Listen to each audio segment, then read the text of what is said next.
पैरों में मौजूद फैट हाई ब्लड प्रेशर को क्या कम करता है?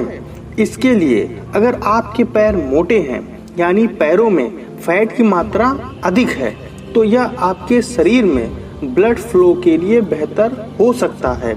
नई रिसर्च में माने तो जिन लोगों के शरीर में पैरों के फैट टिश्यू की मात्रा अधिक होती है उन लोगों को हाई ब्लड प्रेशर होने की खतरा बहुत कम हो जाता है।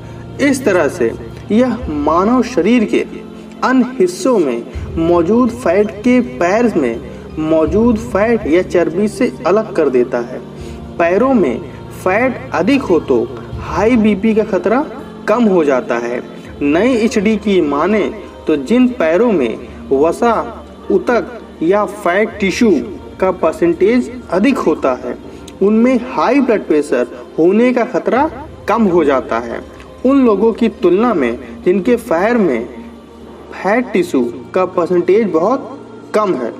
कुछ हद तक आयु, लिंग, नस्ल और जातीयता, शिक्षा, धूम्रपान, शराब, कोलेस्ट्रॉल का स्तर और कमर के आसपास का में जमा फैट जैसे कारकों को समायोजित करने के बाद भी अनुसंधान के निष्कर्ष सही थे।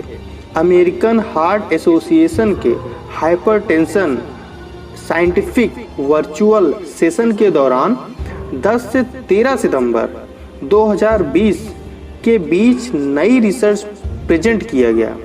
उच्च रक्तचाप के अनुसंधान में हालिया प्रगति पर ध्यान केंद्रित करने वाले नैदानिक और बुनियादी शोधकर्ताओं के लिए यह बैठक एक प्रमुख वैश्विक आदान प्रदान है।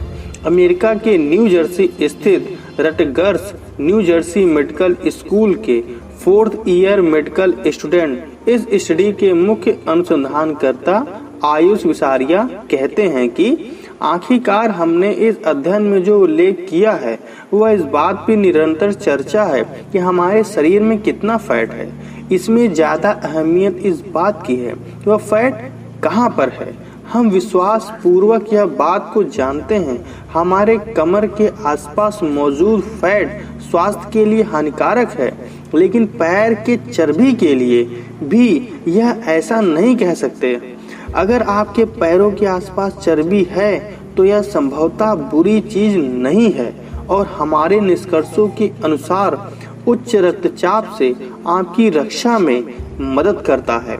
इस स्टडी के लिए अनुसंधानकर्ताओं ने 2011 से 2016 के बीच राष्ट्रीय स्वास्थ्य और पोषण परीक्षण सर्वेक्षण में शामिल करीब 6000 वयस्कों के पैरों में मौजूद फैट टिश्यू के प्रतिशत को नापा है और उसके 3 प्रकार के उच्च रक्तचाप की दर की जांच की है। स्टडी में शामिल प्रतिभागियों की औसत आयु 37 साल थी। इनमें से लगभग आधे प्रतिभागी महिलाएं थीं और करीब 24% प्रतिभागियों में उच्च रक्तचाप यानी हाई ब्लड प्रेशर था, जिसे 130 या 180 के रेंज में MSHG से अधिक के रूप में परिभाषित किया गया है।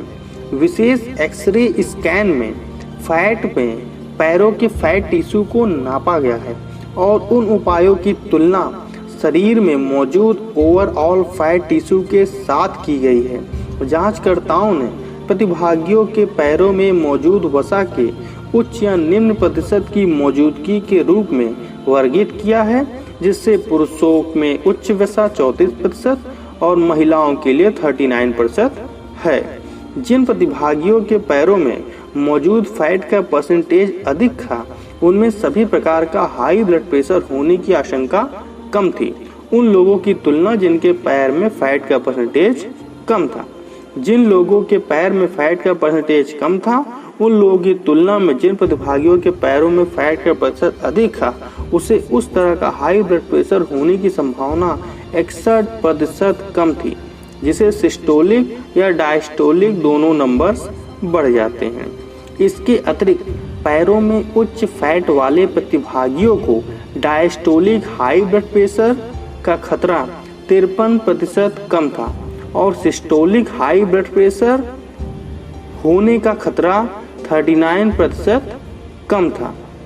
मनुष्य अनुसंधानकर्ताओं के अनुसार अगर इन परिणामों की पुष्टि बड़े अधिक मजबूत अध्ययनों और जांच परिधि जैसे आसानी से उपलब्ध माप के तरीकों का उपयोग करने की जाती तो इसमें निश्चित तौर पर मरीज की देखभाल को प्रभावित करने की क्षमता है। जैसे पेट की चर्बी का अनुमान लगाने के लिए कमर की परिधि का उपयोग किया जाता है, उसी तरह से जांघ की परिधि लेना भी एक उपयोगी तरीका हो सकता था, लेकिन ऐसा करना थोड़ा जटिल हो सकता था। व्यापक रूप से अमेरिका की आबादी में इसका अध्ययन भी नहीं किया गया है।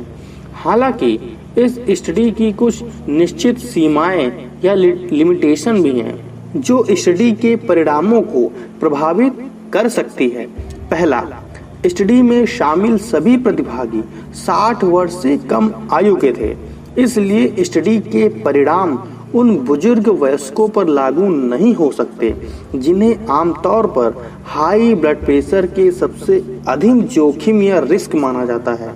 दूसरा, प्रतिभागियों के एक बड़े ग्रुप की आवश्यकता है। इस बारे में जानकारी हासिल करने के लिए पैरों में वसा ऊतक की अलग अलग मात्रा का हाई ब्लड प्रेशर के प्रभावों पर क्या असर होता है